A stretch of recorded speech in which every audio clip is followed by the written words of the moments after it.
लड़के वालों का काम है। इस सिलसिले में आप सब गौर करें।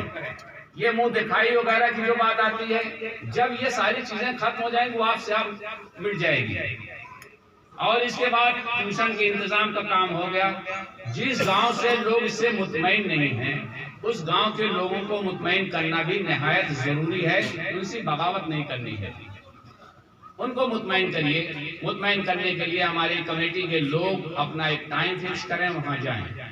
और कवानीन सबकी राय से है कि चंदा न देने वाले पर सख्ती न की जाए। जो लोग 10 रुपया नहीं देते उन पे सख्ती ना करें, उनको समझाएं। और जैसे हाफिज उमर साहब ने कहा कि नहीं देते तो हमारे हिसाब में बकाया लिख दिया जाता, आप दे नहीं रहे हैं तो हम बकाया कहाँ से देंगे।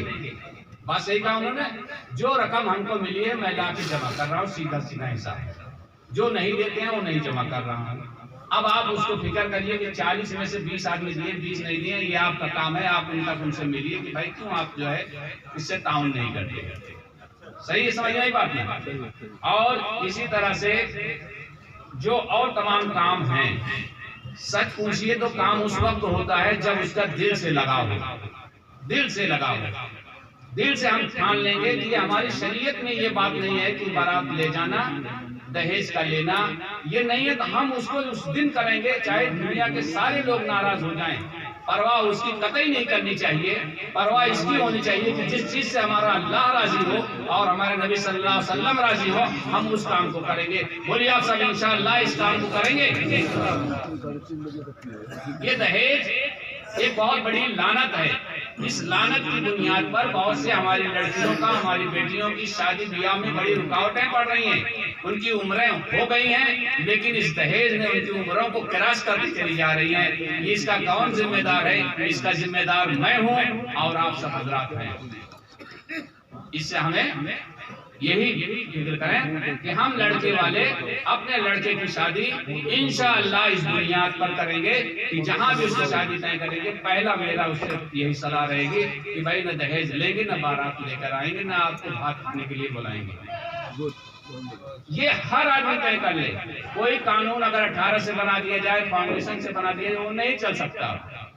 हर आदमी जिद्दी हो गया है, अकेला रह लेगा मगर उस समाज को तोड़ देगा इस सब बात, अपने मन की बात रखने में। इसलिए हम और आप इसको सोचें और इसको समझें और इस पर अमल करने की कोशिश करें। और फाउंडेशन की जो मीटिंग होती है, अब हमारा जो फंड आया है, इंशाअल्लाह इस फंड का जब हो जाएगा, हर गांव में इसकी पूरी तफसीली रिकॉर्ड भेज दिया जाएगा कि ये हमारे फंड का है, ये हमारे इन शोबाजात में इतनी रकम खर्च करनी है। समझ रहे हैं? बहुत सारे लोग हैं एतराजात करते हैं, लेकिन जब जरूरत पड़ जाती है इलाज मुआलजे के लिए, तालीम के लिए, तो फाउंडेशन में आ जाते हैं। अब फाउंडेशन कहाँ से दे भाई? 4 ही रुपया तो देता है सेंटर को। और संदूजता जो है, ये पेटी जो है, हम चाहते हैं कि जितने भी दुकानदार हैं, खासतौर पर जिनके कारोबार यहाँ हैं, वो तो खास तौर से अपने दुकान में एक संदूजता रखने। हमारी इनकम कम से कम 10 लाख 12 लाख रुपया सालाना होना चाहिए, तब तो हम इस फाउंडेशन को बखूबी चला सकते हैं। और 10 रुपया इसलिए तो मेंबर ठीक है, उसको 10 ही रखिए। और इसके अलावा वक्त की तंगी की बुनियाद पर बहुत सारी बातें हमारे और आपके बीच ना हो सकेंगी, इसकी माजरत है। बस ये है कि फाउंडेशन को आप सब कहे अपने दिल से इसको तस्लीम करें और फाउंडेशन की मजबूती के लिए आप लोग बिल्कुल तहे दिल से इसके अपनी कुर्बानी दें। हम भी अल्लाह पेशे से डॉक्टर हूँ, लेकिन मैं अपनी क्लिनिक बंद करके मैं आप हजरात के बीच आता हूँ और इसीलिए आता रहता हूँ कि ये फाउंडेशन जिंदा रहे, चलता रहे, इससे कौम और मिल्लत का काम होता रहे। फाउंडेशन में जो भी भलाई वर्क होंगे, तालीमी शोबे जो होंगे, वो किसी जात बिरादरी के नाम से नहीं होंगे। जो बच्चे जहाँ भी हैं, जहाँ जरूरत हो हमारी बिरादरी के लोग हों या ना हो, अगर वहाँ मुसलमान की आबादी है, वहाँ तालीम कुरान की जरूरत है, उर्दू पढ़ने पढ़ाने की जरूरत है, तो हमको वहाँ बिला तकलीफ बिरादराना देख करके वहाँ हमको वहाँ सेंटर खोलना चाहिए। और जहाँ भी जिसका है, कोई भी बीमार आजार हो, हमारे पड़ोस में कोई दूसरी बिरादरी का क्यों न हो, तो हमें उसकी मदद करनी चाहिए। इसको आम होनी चाहिए, बिरादरी से हट करके सबकी होनी चाहिए। तालीम के सिलसिले में, इलाज मुआवजे के सिलसिले में, इस्लाही माशरा के सिलसिले में, ये सारी बातें होनी चाहिए। इन्हीं बातों के साथ मैं आपसे रुखसत हो रहा हूँ। वाखिरुद्दावाना अल्हम्दुलिल्लाह।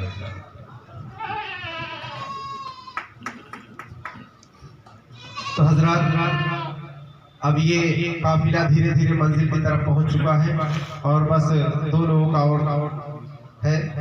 तो हम अब ऐसी शख्सियत से बुलाएं, ऐसी शख्सियत को आपके बीच लाना चाहते हैं जो हमारे बीच उम्र का तकाजा होने के बावजूद भी वो नौजवानों से कदम मिलाकर चल रहे हैं। हम उनके लिए यही कहेंगे कि हाथ सबकत का बुजुर्गों ने जो सर पर रख दिया, हाथ सबकत का बुजुर्गों ने जो सर पर रख दिया, हमने तूफान बला का रुख बदल कर रख दिया। वो है रफीक अंसारी साहब जो कि सरपरस्त है इसके। आए और अपने खुतबा से नवाजें।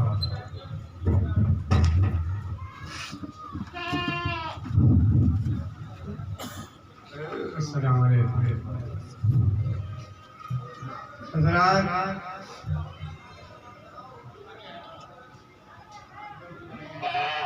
काफी खामोशी और मुंजमद होने के बाद 2014 से जब फिर हम एक बार पिघले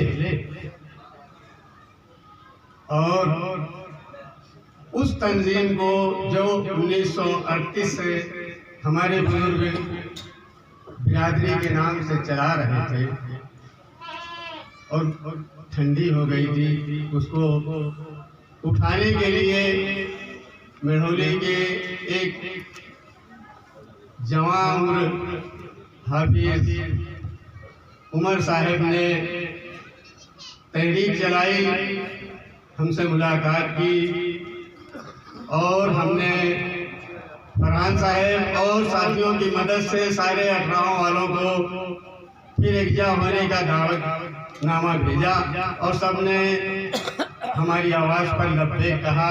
उसके लिए मैं पूरे 18 की बिरादरी का शुक्रिया। उसके बाद से ये सिलसिला शुरू हुआ और अल्लाह के करम से आगे बढ़ता रहा, जिसका सबूत आप लोग इस किताब की शक्ल में, इससे पहले भी एक किताब छपा कर आप लोगों को दी गई थी जिसमें हमारी 18 की तारीख और दीगर शिकायत और सब कुछ दिया गया था। आज ये 10वां इजलास मैंने काफी अर्से तक इस तंजीम के सेक्रेटरी के फराइज अंजाम दिए। उसके बाद भाई कुछ कमजोरी समझो या कम हिम्मती समझो, मैंने अपना वो ओहदा जनाब जुबैर साहब को संभालने के दिया, लेकिन फिर भी ये तंजीम वालों ने मुझे छोड़ा नहीं और जबरदस्ती सरपरस्ती का मतलब ओहदा दे दिया और मजबूरन कबूल करना पड़ा, क्योंकि अब कर नहीं सकता हूँ लेकिन मजबूरन करना पड़ा। तो आज ये 10वां इजलास जो मेरी सरपरस्ती में मेरे ही गांव में हमारे सदर जनाब नसीम साहब की सरगर्दी में और मौजूदा आज की इस मीटिंग के सदर जनाब मोहम्मद आरिफ साहब की सदारत में हो रहा है। इसमें 18 के जितने गांवों ने, जिन लोगों ने इसमें शिरकत की, मैं सबका अपनी तरफ से, अपनी फाउंडेशन की तरफ से, मेरे गांव के नौजवानों की तरफ से, सबकी तरफ से बहुत बहुत शुक्रिया अदा करता हूँ और इंशाअल्लाह उम्मीद रखता हूँ कि आप लोग हमेशा फाउंडेशन की एक आवाज पर लब्बैक करेंगे और हर किस्म के कदम से कदम मिला के चलने की कोशिश करेंगे। रहा सवाल शिकायतें, बहुत किस्म की शिकायतें हैं, लोगों ने अपने मसवरे पेश किए, सब कुछ आया। अब इंशाअल्लाह ताला जो मेंबरान की माहाना मीटिंग होती है उसमें इन मसवरों पर गौर किया जाएगा और देखा जाएगा कि किन किन मसवरों पर हम जल्द अमल कर सकते हैं, किन पर देर कर सकते हैं। इंशाअल्लाह हर चीज पर अमल किया जाएगा। उमर साहब ने एक बात कही कि मुंह दिखाई बहुत बुरी है। तुमने कहा बुरी है? क्या अकेले तुमको बुरी थी? मेरी बिरादरी के बगैर चलो, उन्हें बुरी नहीं लगी? जब सबको बुरी लगती है तो क्यों हो रही है? बुरी है तो बुरी है। अब रास्तों पर कोई जलाता नहीं चिराग, ऐसा सबको है कि अंधेरा जरूर। जब बुरी है तो बुरी को बुरी कहो, क्यों उसको अच्छी समझ के ही तो कर रहे हो? अगर बुरी समझते तो क्यों करते? मेरे घर की ही बेटियां होती हैं, मेरी घर की बहनें होती हैं जो गैर मर्दों के सामने जाकर ये सब कुछ करती हैं। तो फाउंडेशन किसी पर जब्र नहीं कर सकेगा, फाउंडेशन सिर्फ हाथ जोड़कर इंतजा कर सकेगा, लोगों को समझाएगा। क्या है लोगों, जिसे तुम बुरा समझ रहे हो मैं भी बुरा समझ रहा हूँ, तो खुदा के वास्ते इसे खत्म करो, बुरी चीजों को खत्म करो। क्यों बुरी चीजों को अपना रहे हो? खैर इंशाअल्लाह ताला फाउंडेशन गाँव का दौरा भी करेगा और मेरी अंदर जितनी हिम्मत होगी मैं अपने तमाम मेंबरान को लेकर लोगों से मुलाकात भी करूंगा और जो हमसे हो सकेगा लोगों की कहे हुए बातों पर हम लोग गौर भी करेंगे और अमल करने की कोशिश करेंगे और आने वाला नया नायला अमल तैयार करेंगे। मुझसे अगर कोई गलती हुई हो तो खुदा का बात। अंसार फाउंडेशन की जो नसार सानिया हुई वो मढ़ौली से हुई। बतौर खुसूसी मढ़ौली में किसी एक का नाम लेना ये सही नहीं है। पूरा गांव हमारा फिक्रमंद हुआ और हाफिज उमर साहब को जिम्मेदार बनाकर और मुझ नाचीज को और दीगर हजरात को पूरे गांव ने जिम्मेदारी दी। हमारा पूरा गांव फिक्रमंद हुआ, तब नशा सानिया हुई। उसके साथ मढ़ौली खुर्द, मढ़ौली कलां, जगदीशपुर तीनों मिले थे। हम चाहेंगे कि उनका सबका शुक्र अदा होना चाहिए। अब आखिरी बात जो आएगी वो हमारे नायब साहब की जो आज की सदारत कर रहे हैं इस मीटिंग की। मैं चाहूँगा कि अब बहुत थोड़ा वक्त भी बचा है, आप अपने तासुरात और अपनी दुआओं से नवाजने हैं।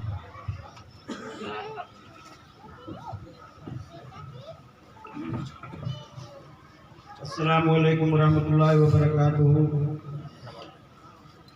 तमाम आए हुए हाज़रीन इजलास अंसार फाउंडेशन में जितने भी जिम्मेदार हैं, जितने भी अवामी महल्ले के मेरे भाई बिरादरान हैं, सबका शुक्रिया अदा करते हुए मैं अपनी एक दो बात रखूँगा। कोई गलती हो तो माफ़ कीजिएगा।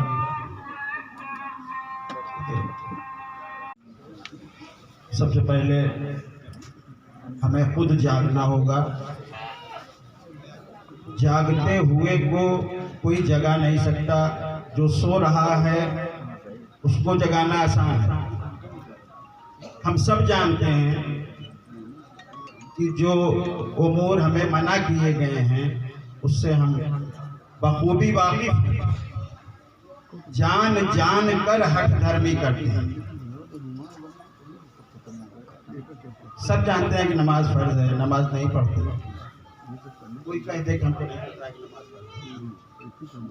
नमाज। तो आगे बात जो हम कहना चाहते हैं कि दहेज के बारे में भी बात जो आई थी कि दहेज न दिया जाए, न लिया जाए। दहेज दिया जाए, न लिया जाए या न ले न दे, इससे मतलब नहीं है। एक बात और है कि हम अपनी बच्चियों को अपने से हिस्सा कितना देते हैं अपने माल में। अपनी बच्चियों को हम अपनी जायदाद से कितना हिस्सा देते हैं और कितना देना चाहिए। कोई भी एक आदमी आके हमको बताए कि हम अपनी बच्चियों को कितना हिस्सा दिए अपने जायदाद से। जहेज न दीजिए, आप अपनी बच्चियों को अपने जायदाद में से हिस्सा दीजिए, उनका हिस्सा है। दूसरी बात,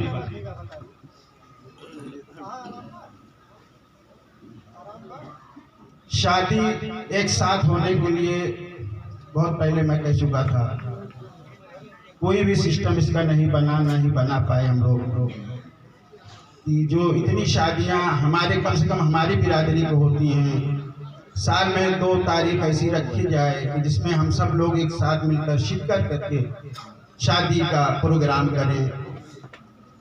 इसमें बहुत ही मुख्तसर खर्च होगा वालिदैन का, हमारी कौम का। उसमें जो कुछ हमको मैसर आए उसको और गरीबों के लिए हम खर्च कर सकते हैं। हम एक शादी में इतना पैसा खर्च कर देते हैं कि उससे हमारे जब एक साथ करेंगे उससे 20 साल। इस पर कोई गौर नहीं हुआ। ये बात हम रानीगंज में ही कहेंगे। हमको याद जैसे हो रहा कि हम बरासराय में भी ये बात कहे थे, लेकिन इस पर बात नहीं हो पाई। और दूसरी बात ये, तीसरी बात ये है कि जो बच्चों की इमदाद के लिए कहा जा रहा है, जो बच्चा पढ़ने चाहते हैं आगे, उनकी मदद की जाए। हम मदद करने के लिए खुले दिल से तैयार हैं। वो कम से कम हमारे गांव के जो सरपरस्त हैं, उनके वालिदैन हैं, हमें मतलब इत्तला तो करें, इतना तो वो करें, इतना वो हवा के बताएं कि हाँ भाई हमारे यहाँ ये बच्चा है, पढ़ना चाहता है, हमारे उसके पास इतनी नहीं है वसात, हमारी मदद की जाए तो इंशाअल्लाह फाउंडेशन से वो मायूस नहीं जाएगा। हमारी बात इसी पर खत्म होती है। अस्सलाम वालेकुम। इसी के साथ ये आज का जलसा अपनी मंजिल को पहुंच गया और आप सबका खैर मकदम इस्तकबाल। और ये जलसा आज ये पे खत्म नहीं होता, बल्कि अगले जलसे तक के लिए मुलतवी किया जाता है। तहलीज पे रख दी है किसी शख्स ने आंखें, रोशन तो कभी इतना दिया हो नहीं सकता, तुम मेरी आवाज से आवाज मिला दो, फिर देखना इस शहर में क्या हो नहीं सकता। शुक्रिया जनाब, अस्सलाम वालेकुम। ये जो पम्पलेट छपे हुए हैं तमाम